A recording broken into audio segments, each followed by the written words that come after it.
What's up YouTube, Dale here from Zephyr, and today it is the brand new episode of Genesys Wednesday. Today is the turn of, course, Dark Magician. So massive shout out to Chris, who I faced in the mirror match at last weekend's Genesys event. And basically some of the stuff that he was using kind of gave me, I was like, oh, that's really good. Like, it kind of made me remember the classic Dark Magician cards that I used to play, like Bonds Between Teacher and Student, Dark Burning Magic, Dark Burning Attack, Dark Magic Attack, you name it. There's loads of different options. And it's kind of inspired me to adapt this list and change it. So I thought I'd give you a full in-depth breakdown of the Genesys version of this deck to give you a bit of an idea of what it looks like, where the points are spent, and then how you can update it or change it as you see fit. So with all of that out of the way, please smash that like button, hit that notification bell, and subscribe so you don't miss out on any more upcoming content. Diving headfirst into the profile, we're going to be starting off with, of course, the best wizard in the entire game, being Dark Magician. So playing 2 of this, I think, is absolutely fine. I think the only version you'll ever want to maybe consider playing 3 is in a Primite version, but in Genesys, 2 is more than enough. I still like to play 3 Magician's Rod. Yes, it doesn't do a huge amount on its own, but the idea is that you have ways of being able to get into stuff like your Magician's Souls. You're trying to use this as the card you would more times than not search off of the back of your Dark Magician of Destruction, but then you also have the ability to kind of max out on those potentials. We're then playing 3 Illusion of Chaos. Now, the reason you're going to be playing 3 of this one is that Preparation of Rites is 5 points a copy. So to save you some points, in order to kind of give you everything you need to still, you playing the 3 Illusion of Chaos. The card you're going to want to add off of this is you're going to want to try and get access to Magician's Rod if you don't already have it as a starter. But then you also want to get into your Magician's Souls. Now, this is another big change for the deck, is I've actually cut Magician's Souls down to 2, and the reason I've done that is I wanted to free up some points inside the deck so that I could be a little bit more flexible, a little bit more creative, and give me a couple of different options. Yes, you do lose a little bit of consistency with Magician's Souls, but then you've got 3 Illusion of Chaos that can get to it, plus any route that gets you into Dark Magician Destruction can then prioritize Magician's Souls over other cards. Then still got the 1 Timaeus United Dragon. The fact that it's that fusion capability card, but also additional way of being able to upgrade Magician's Souls or upgrade your Magician's Rod into a stronger 2800 beta is really, really important. And it also comes in use if you need a light monster for your Master of Chaos in the extra deck. Then we're on 3 Gaze of Timaeus. Now, I don't feel you need to play 3. This is one I could arguably see being cut down to 2. And the reason for that is if you don't get access to Magician's Souls, which you should do, if you can't get access to Dark Magician of Destruction, which you should do, you then don't have access to a Dark Magician, and then your Gaze of Timaeus doesn't do anything. But you can go through 3 of this very, very quickly. And what I've found more times than not, specifically in Genesys more than anything else, unless you are that fearful of a Nibiru, and even then we don't have access to Dragoon because Dragoon is 100 points, you usually save Gaze of Timaeus for during your opponent's turn to then go into a monster that is either going to give you draw capabilities, it's going to trigger off your Dark Magical Circle for a banish, or you're going to be going into a card that will pretty much allow you to destroy a card in the form of Dark Magician Girl, the Dragon Knight. Then we've got 3 Soul Servant. Again, I could arguably see this being cut to 2. With the whole build on this one, I'm still trying out a few things. There's a couple of Dark Magician-esque cards I still haven't decided if I like them or not. Stuff like Bond Between Teacher and Student, and then whether I just play Dark Magician Girl. But when you're playing the Shining Sarcophagus version in this deck, it does give you another nice additional edge that might give you a bit more advantage when you're trying to duel. Then we've got 2 Dark Magical Circle. I'm actually quite happy to play 2 on this one, and the reason I've put this in 2 is if you watch the local experience, I actually found that in the grind game, Dark Magical Circle, if you don't have access to it, can be quite damaging. And what you want to try and do with this deck is you want to try and loop yourself round in order to get your Dark Magician or Dark Magician the Dragon Knight on the field to trigger the circle to then banish a card. The other card that I might consider putting in this deck, which could take the place of a Soul Servant, would be the field spell Salvation to then get me more consistent access to get me into Eternal Soul. But I don't ever really want to use one of my searches to get me into Salvation, because more times than not, your searches, you want them to be Soul Servant for the draws, you want them to be circles for the banish setup and looking at the top 3. Another something that I wanted to consider going back to is playing the True Name. And the idea is that your True Name could then lead you into like an Obelisk as an extender, but you don't have to resolve the True Name. The idea is that what you do with the True Name is you activate Dark Magical Circle, you see the 3 cards on the top of the deck, you activate True Name, call in the card you've just stacked back to the top of the deck, get it correct, and then add it to the hand. So your True Name acts as an extender, which is really, really nice.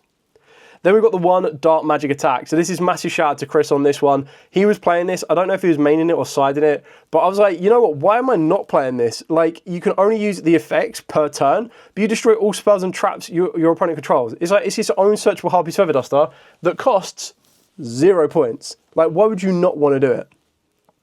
1 Secrets of Dark Magic, and then 1 Eternal Soul. I don't feel Eternal Soul is as important, which is why I lead into the Gaze of Timaeus more, because I feel that in Genesys, when you've got Cosmic Cyclone, when you've got Twin Twisters, even Mystical Space Typhoon running around, this just has such a big target on its back, and the only card that you can kind of get away with is your Timaeus United Magical Dragon, because other than that, if your opponent gets rid of Eternal Soul, that's it, you lose your entire monsters, and you're like, okay, cool. Then for the Shining Sarcophagus package, got 3 Dark Magician Girl, Magician's Apprentice, 1 Dark Magician, and 1 Gandora. Gandora is actually insanely powerful. Being able to destroy and banish the entire field within reason, and keeping the Shining Sarcophagus around, and then being able to special out either one of these two is really, really important, because then you get direct access to a Dark Magician Girl to get you a Shining Sarcophagus, to then get you to a Dark Magician, the Magician of Black, or you just go for the Dark Magician, Magician of Black.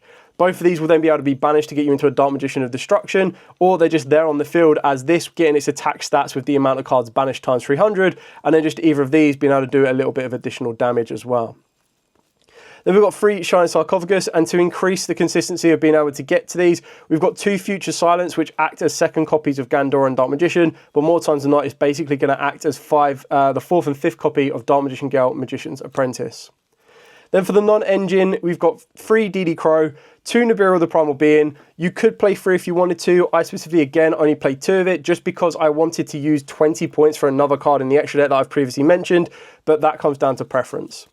And then the final card I've got is 3 Ready Fusion. Just being able to pay 1,000 life points to get your Sandwich, banish it, get you into your Dark Magician Destruction is near invaluable. Like, it's just absolutely crazy how quick and easy it is to do that. And the only way your opponent can disrupt you is if they get rid of the Sandwich on the field. But then even then, you've already activated this spell card that you needed to, and you've already been able to fulfill the requirements in order to get your access to your Dark Magician of Destruction. You just need to get that Spellcaster on the field.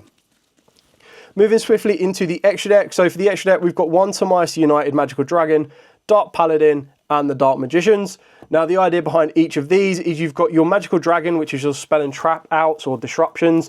It can also be quite annoying to deal with during the damage step because it can increase its attack stats down to each banished spell card. And then the fact that it's unaffected until the end of your next turn can make it very good against Nibiru, Super Polymerization, or just cards that could try and out this card. Dark Paladin is basically just your spell negator, and then the Dark Magicians is just a way to be able to constantly keep drawing a bit more resource, because the idea is you'll make this during your turn and ideally try and draw a card, and then you have it on the field during your opponent's turn and attempt to draw a card. Dark Magician, the Dragon Knight, I think is a no-brainer. The fact that it treats itself as Dark Magician on the field is actually really important, because what a lot of people will forget is that if it's not treated as Dark Magician on the field, and even if it is, it still gets sent by Gaze of Timaeus. Whereas if he is treated as Dark Magician on the field or in the graveyard, you don't mind getting rid of it off the field as fusion material, because that's pretty much all you can really aim for. But the idea is you can then just bring it back and loop it and go again. Then we've got Dark Magician Girl, the Dragon Knight. So the idea behind this one is you turn your Dark Magician Girl, Magician's Apprentice, which becomes Dark Magician Girl on the field, into this card. This then gives you the ability to discard a card as a quick effect to then destroy a card on the field, or target a card and destroy it on the field. Master of Chaos. We're mainly using this as the ability to just bring back a bit more aggression to the field, because you'll make this with Gaze of Timaeus. It brings back a light or dark from the grave, and then you're just going to be able to go, cool, attack and attack. But more times than not, if you can get a light monster back to the field, being the Timaeus United Dragon, that will give you the ability to send a dark and a light on the field and then banish all your opponent's monsters. Dark Magician, the Knight of Dragon Magic. Being piercing battle damage is insane, and then the burn effect is also really, really important. And a lot of people don't know about this card, but it puts in a huge amount of work. Dark Magician of Destruction, pretty straightforward on this one. Like I said in the local experience video, I don't think you need to be playing 2 of this. It's something that I was able to cut down some space to fit in the other engine in this deck that I want to try. And I don't miss it. I think it's absolutely fine.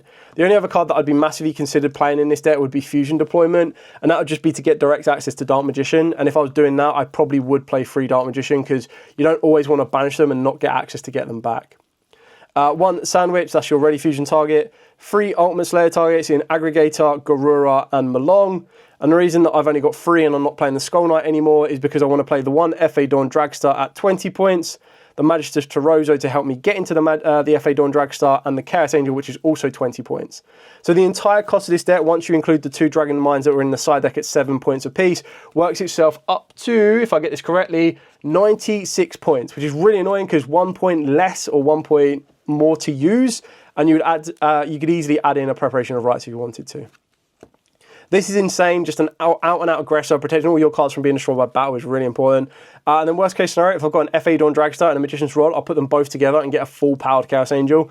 But you really don't need that, to be honest. You just use it with the Dark Effect and you'll be great to go. The Torozo, you could play other targets like the Chen Ying, but the way that you can make the Chen Ying is you specifically need Dark Magician Girl, the Magician's Apprentice, whereas to make FA Dawn Dragstar, it's literally just Rod. So to make the Torozo, it's Dark Magician of Destruction plus Magician's Souls, and then this plus Rod gets you into FA Dawn Dragstar. So really easy. The side deck still needs a bit of adaptation depending on the environment, but I think you're definitely going to be playing your Dragon's Mind. I think they're just too important to not play. 3 Cosmic Cyclone, we do a lot of discarding through natural plays, being the Dark Magician Girl, Magician's Apprentice, and then Dark Magician Girl, the Dragon's Knight, as well as the Dark Paladin. So you want to play the only spell and trap removal that doesn't do that, like doesn't make you discard. You could play Mystical Space Typhoon, but I think Cosmic Cyclone is like a step above it. 3 Kaijus just to out any problematic monsters, 3 Dark Rule and No Mores, and then 3 Ultimate Slayers, backed up by the final Dark Magical Talisman. I'm not set on this card. This card is very, very flexible at the moment. It's definitely in the trial and error phase. It's just trying to figure out what that last card would be. And with 4 points to spare, I'm not exactly sure what card would be the best option to take with it. But it's just one of these ones that can kind of give you a couple of different options if you needed to. But I haven't found the right situation where this is putting in a lot of work for me. That might be my kind of approach, and that might change down the line. But as it stands right now, I don't think you need to rely on this card, and you could cut it out if you needed to. Skullmeister is another card you could consider. Like I said, you've got 4 points to play with. If you can think of a card that is 4 points worth and you want to find that and add that to the deck, then by all means you can very easily do so. So that is pretty much it for the entire profile, giving you a bit more of a breakdown. What's nice about this is that you can, very small changes will make it adapt from Genesys to like Modern as well with the Shining Sarcophagus package. But if you want to upgrade and play the best version you can, you're going to be looking at the Azaminas. And the issue is you can't play the Azaminas in Genesys because your Wanteds are points, your Witches are points, and I'm pretty sure Deception might even be points as well. So it does get very, very costly, very, very fast. Anyway, that's it for the entire profile. If you do have any questions at all, by all means, please put in the comments down below. I will be more than happy to answer them. For now, as absolutely always, stay safe and, of course, happy dueling.